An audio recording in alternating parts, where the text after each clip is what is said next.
What's up, Mike? Long time no see.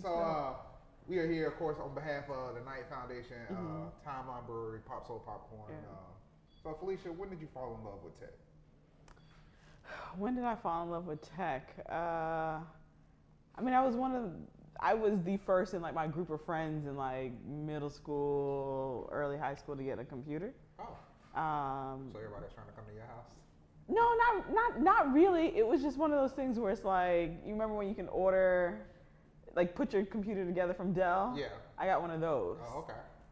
And my mom, like, begged my mom to get one. She didn't know what the heck to do with it. I didn't really know what to do. I just wanted it. Okay. We got kind of like free license to like just do whatever, but don't break it, you know? So middle school. Okay, that's wild. Most people more so talk about something in their career. Yeah. Or we had Nintendo has been some of the answers. It's been different things like that. My brother had a Nintendo. I was never allowed to play it, so. Oh, Will? He got all the video games. Doug Hunt, you play? Never. We would always fight about it. Always. He seems so sharing. So everybody knows you. We see you speak a lot, but how would you exactly define your career in tech and innovation? Like, what exactly are you doing these days? A lot of it these days is ecosystem building. Okay. You know, I think Kaufman 2 years ago kind of deemed that's the work that a lot of us do as far as kind of corralling all the resources, kind of highlighting the importance of why it's important, and then doing like the programming to support that. So a lot of it is that. Okay. A lot of it is still, even in 2018, just kind of raising the awareness of why it's important in the Black community, which you're just like, I still got to have this conversation, you know, and you have to have that conversation on both sides. So it's a lot of spending time doing that. Okay. And a lot of just pulling resources together. I was about to say, I think 3 or 4 years ago when we started it, we thought it was going to go a lot faster, but once you get into it, you realize there's a lot of work to do because it's not like a lot of people were doing it before us.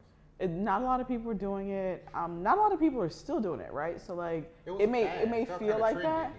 Yeah. It was to a certain extent, right? So like even like the coding camp conversation has changed. A lot of funders don't want to fund that. They didn't see the outputs that they expected to see. Oh, wow. So like that conversation is not even starting to change. You just see it. Like Grant Proposal is like, don't put anything about coding. Like it needs to be broader STEM focused, or digital literacy has kind of come back to the front, because they were just like, people just got really excited about coding programs and forgot that there's all these people that still need a basic understanding of basic digital literacy skills before they can get that.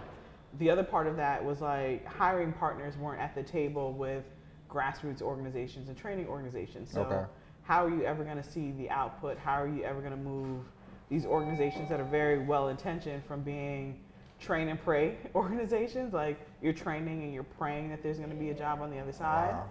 But like hiring partners haven't fully committed, or they haven't fully communicated like these are the skills that we actually need. So there's still like this huge disconnect, you know? And see, the thing is, I kind of mentally, it's cool. It's supposed to be in the regular, so it's just a conversation. I kind of mentally took a break from the whole scene. Yeah. And like, even when I went to South by Southwest this year. Yeah, it was different. Yeah, it's a lot different. And I went towards the tail end, because I was like, let me see what the music and film part is like. And it was just, the energy's different, the intent is different. To me, some of the intent has become very selfish, which is fine. But more so, what can I do for me when 3 years ago when we was there, it was like, oh, let's change it all for Black people. Right. And I feel like some of that energy is kind of left. Yeah, I mean, South by was very different. You know, like I'm still doing like the advisory board stuff that we do. Yeah, but like, I just got my I don't thing know if for the I'll panel. go back, Right. you know, this year. It's like, I don't feel like, oh my God, like I'm gonna miss out if I don't go. Yeah, I didn't feel pressed this year. Yeah. This year when I got on there, it was almost like a chance for a soft reset. I was more so focused on just trying to find restaurants that people in Austin go to just to try food.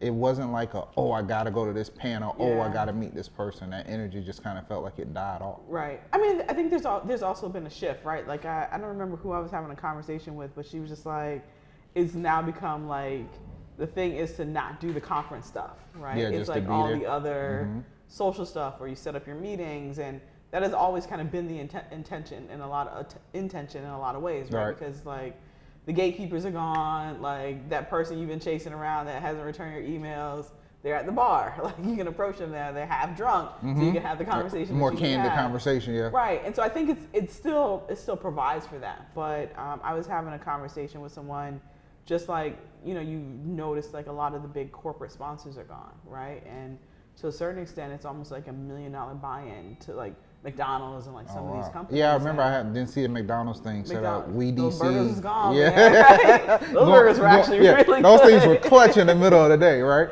And so, I mean, there are so many conferences that have popped up in the past few years that are more local that, for the bang, for the buck, for a large amount of money that you spend at South by, you can pretty much own a conference for a fraction of the cost somewhere else. So the ROI is like a little bit different. $1,800 per person at this point. Yeah. Same price or close to the price of the Magic Leap. We know you love Timeline Brewery beer, but craft beer, craft cocktail, what's your go-to? Craft wine? Wine? Does that count? That's cool. What kind of wine? What are you drinking? I love Prosecco because it's a little bit of a celebration in every glass, I think. I'm a white wine drinker. A lot of Prosecco are showing up at craft beer location. Because it's kind of a little bit of the, a little middle ground. Yeah. So I think that's kind of cool. I'm not a heavy beer drinker, but I'll do the Jamaican stuff because that's just what But like if we're going by choice though, somebody Stripe. had to buy you a bottle as a gift, they bring you Prosecco. They would bring me Prosecco. Okay. Yeah. So if we plugged into your life right now and we had to see a movie or a TV show, what would we be looking at? What movie has a circus in it? No, just kidding. Well, you got actually Circus on Showtime. Yeah, that was really probably that. I don't know what movie, but crazy in like a good way, But personally, probably one of the hardest years of my life, just because there was just so much going on. The schedule got really crazy. Trying to open a space and maintain a space. A lot of planning went into it, but then there's just things that you just never could imagine. Right. So dealing with that and kind of just dealing with everything. Like we launched a lot of really big projects this year. Okay. So one, opening the space, two, trying to fill the space, then deciding to go on a 10-city tour. Who does all of that at the same time? You. And then everything else that we usually still do and have to do. It was just a lot. And then you topple like personal life on top of that. And right. It was just, it's been a really crazy year, but like good crazy and then like bad crazy. But it sounds like it's setting the foreground for what's probably coming up for the next 4 or 5 years. I hope so. That's all we can pray for. So, we talked a lot about entrepreneurship in general, and our friend Joey Digital was one of the first people I think that brought this to our attention, mental wellness and mental health. Yeah. What have you been doing lately these days to kind of keep that balance? I don't think I've balanced it well. I don't personally handle stress well, period. Really? I've never really seen you stress out. I see you giggle a lot. You never even seen me do the ugly cry, and I've done the ugly cry this year too. So, I just always see you smiling. I think people that have just gone through a lot, like you value when things go really well, or you can appreciate it a little bit differently. I don't know if that makes any sense, but how do I handle stress? I'm quick to do a staycation, for sure. Just turn off the phone and disappear home. Turn off the phone, disappear completely. Massage. I got like the annual membership of, not the annual, the monthly membership of Zeal. Zeal, okay. So like I get a monthly massage every month. So you almost force yourself to kind of relax every month. I have to, because I got a 4-year-old. She's running around like crazy. Yeah, Ori is a handful. A handful and a half. That's what happens when you have really intelligent kids, though. You gotta feed all that creative the talk energy. back game is very serious right now, and I'm just like, go to sleep. But yeah, I mean, those two things have been the biggest thing. My dad's been an entrepreneur for most of my life, right. So we have had like a lot of really deep conversations throughout this year, probably more than before. So that has been really helpful because like my dad is he's a rock, right? And not just from a business standpoint, but like he supports the family, right? You know what I mean? And like he's someone in the family, him and my uncle, because they own the business together, but they are the ones that are supposed to like shepherd the family to this new kind of frontier or whatever that is, right? Especially from a financial standpoint, or something that, you know, their construction companies looked at as like the opportunity for anybody in the family to kind of like plug in. Okay. And so that comes with a lot of responsibility, because that's not just your family, that's not just your staff, it's also grandma and auntie, like everybody, you know. And so larger responsibility. He helped build Tribe also, right? So not Tribe, Feverish, our Feverish store, my dad built that, but not this space. Okay. That's cool. So what was kind of the aha moment maybe that you've had in the last couple of years? Because I know you've kind of went from running the business to, you know, building economies and everything else. What was the aha moment maybe between Kaufman and in the last couple of years that let you know this was the path you were going to go down? The aha moment, I don't know. You know, I couldn't kind of go back to Co-Fever and just like realizing like training is just like not enough, right? Okay. And we all know that from just like, we all know that from just kind of going to college, right? And like, I think 2008 showed us all that like, that shit's not real. Like everything that you've been promised that, you know, you got this pot of gold waiting for you after you graduate is just not real. And the same thing, you know, from the tech and innovation and diversity and inclusion, like all of that stuff. I totally forgot your question. I'm so sorry. I mean, if you didn't have it, but we were talking about the aha moment. Okay, the aha moment. But I mean, like you said, it seems like Cold Fever, you start seeing what's not happening, and you think it's just going to be this golden path that's going to lead you. Somebody still has to create that path. Right, and especially when it relates to like our community, right? Because there's not just this like one program that's going to solve it all, or like this one organization. I think too often the expectation on our community is like this one organization or this one program is going to solve all the problems in our community. And that's just not the case. And it's not the case on the other side, right? Like a lot of those organizations get to be very specific as far as like the lane that they cover or the problem that they're solving in a community. And we just needed to be afforded that on the other side. And so for me, that was like one of the biggest aha moments. So moving past diversity and inclusion, because it's just been a topic that has kind of come and go again. Some things kind of are trendy and it's still an issue, but how do you feel more so the effects of politics have affected your efforts these days? So there's two things happening, right? So there's the political climate of like this administration, right? Kind of bringing it up over and over and over again. Like bigotry is here. It's a conversation. People are just like, oh shit, this is still happening, you know? Yeah, Charleston's the 1 year anniversary of Charleston. 1 year anniversary of Charleston, and it's just crazy, right? And so there's like this whole group that now has permission to be their authentic selves, right? Which is not a good thing, right? And then when keeping it real goes wrong, right? Very wrong. And then the other part of it, I think, that has always been missing with the diversity and inclusion like initiatives, it's been very grassroots, right? And so the policies to support that work has not been there. You're starting to see some things, and I think that's kind of where all of that went wrong. And so you have this very bottom up approach, but the top down wasn't supporting it, right? And do we have any track record of what Intel did with that money they put aside? I don't know. Wasn't it like 13 million or some large number? Maybe. I don't know. I remember not just them, a lot of people putting aside money, right? And like, where did it go?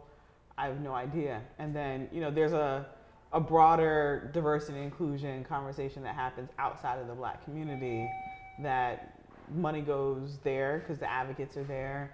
The top-down advocates are there a lot of times, where when you're talking about specifically around the Black community, you don't really see that, right?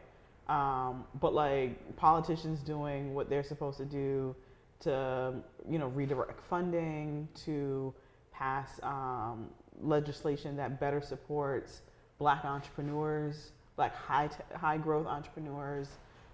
There's nothing that has been passed in the state of Florida that I've seen, right, in the past 5 years. And so it's not that the funding isn't there, but the funding isn't there to support high growth ideas. And so that has to change. But before that can change, the data that they need to better understand and fight for those things, that doesn't exist. And so like there's all these bigger high level pieces that haven't been a part of the conversation. And that's why people have this exhaustion, right? Because it's like, how many times are we going to be the angry Black people going to events? It's over. You can't do it that much. It's beyond over, right? And so, but we haven't been having the conversations fueled with the right tools to make it easier for them to do their job. Most of them just don't understand tech. They don't understand the importance of it. They don't think it's a high growth industry in their cities, their states, from a federal level. They don't understand the role, the substantial role that the Black community has played, has always played. So if it's not important, you're not going to put that much effort into it. Of course, right? And so, and can you, I mean, at the end of the day, you can't blame them. And so that's some of the work that we've started to do. There's some other organizations like nationally that are doing a really good job of that. So like Black Tech Mecca, they put out a report on Black tech ecosystems. They're kind of building the framework and the support system. But most importantly, they've started collecting the data all across the United States. So, but do you think maybe just the collision points maybe have something to do like we still don't have like even though we're here, you know, we're in an area that is pretty much a food desert. Do you think maybe just the social collision points that other cities have might be something that's affecting us down here in South Florida? Yes and no, but I mean I think it's more than that, right? It's also the story about South Florida because no one really comes to Miami to do business, right? Or they may tell their organization or company that's like paying for their trip, that's what they're here for, but they really want to be on the beach on a Friday and Saturday. Like you see that, you know, and so big part of it is like changing the conversation because it's not that things don't exist here because they do, right? And from a social standpoint, people want to come to Miami to party. And so we do have to make sure that we have a more serious conversation about what takes place here and the potential that can happen out of here. Right. We do have to have that, right? And so like you look at some other cities, like you don't go to Chicago thinking like it's a party town, right? Nah, like you go there to get it done. But you might go to happy social, hour, right? It's very social, right? They have a lot of amazing restaurants. They have a lot of amazing Black-owned restaurants. They're drinking kind of happy hour social scene. Yeah, you stay on your game during happy hour because you never know who it's going to be. Exactly, You're not getting trashed. They're dressed at 6 to the o'clock. like it's a different kind of perception or reality of like what am I going there to do, and other cities are like Moving that. with Miami is intent, completely different. right? Yeah.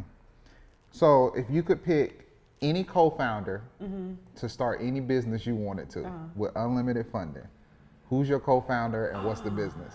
Dang, I need to think about that question, huh? Dead or alive? Yeah. Ooh. I mean, I think Steve Jobs would probably be the natural, like, you know, I don't know if our personalities will match, but probably not. I think he would just be like the person that like comes off the head, like dome right away. Are y'all still running Apple or what's the business? No, we're running Orange.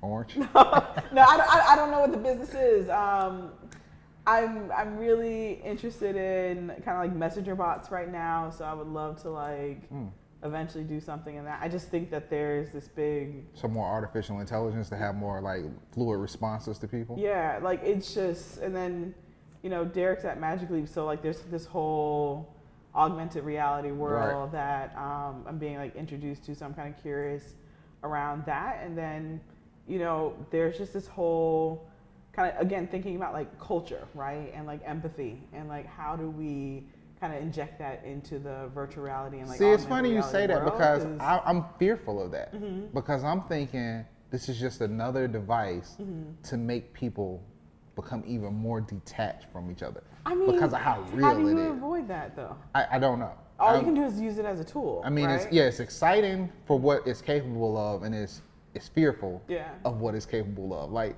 the greatness of it brings excitement and fear at the same time. All I want to do is create something where I can put a device on an alt-right person's head and let them like dogs be sicking at them, and they go back to like the 1950s, right? Because other than that, like, how are you gonna get empathy? Like, or like they put it on the police stops them, they're reaching for their wallet, and like the police pulls a gun. Because other than that, like the stories are never going to be real to them. They don't think that we have these challenges. They don't think that they have played any role in that. They don't think that white privilege, like none of these issues exist. Like, I think everybody needs to become a hex code. Since most people wouldn't know the color of a hex code, I think all people should be identified by a hex code and just the values that you can present. Yeah. And people would be in a position like, what does this number even mean? And until they could figure out a hex code, they wouldn't even know that identifies your actual color. Okay. Yeah. I think it should be that. That's my goal. All right, so you started this company with Steve Jobs. You can bring a mentor or a friend along on the journey. Who you bringing?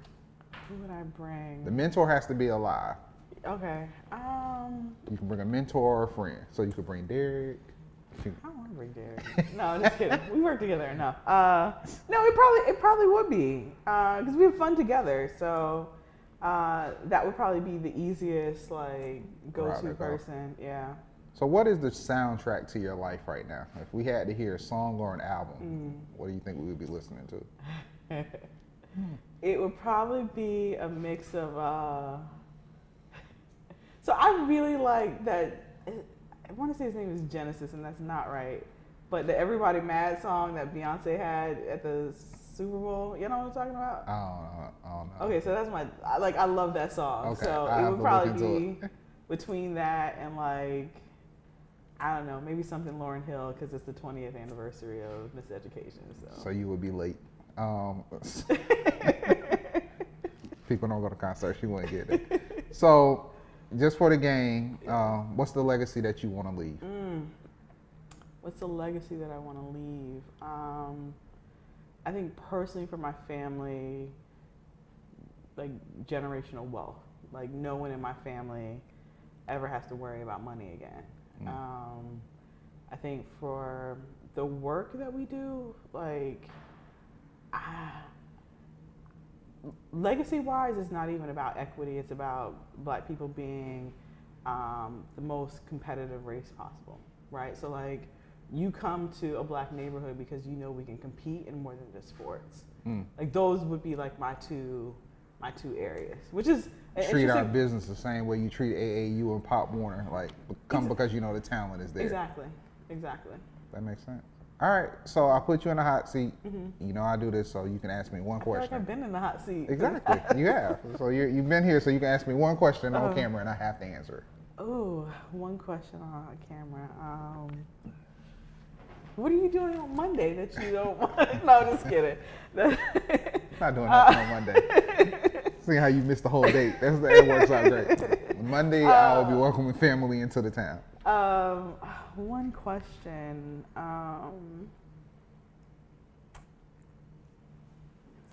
From a business standpoint, what keeps you up at night?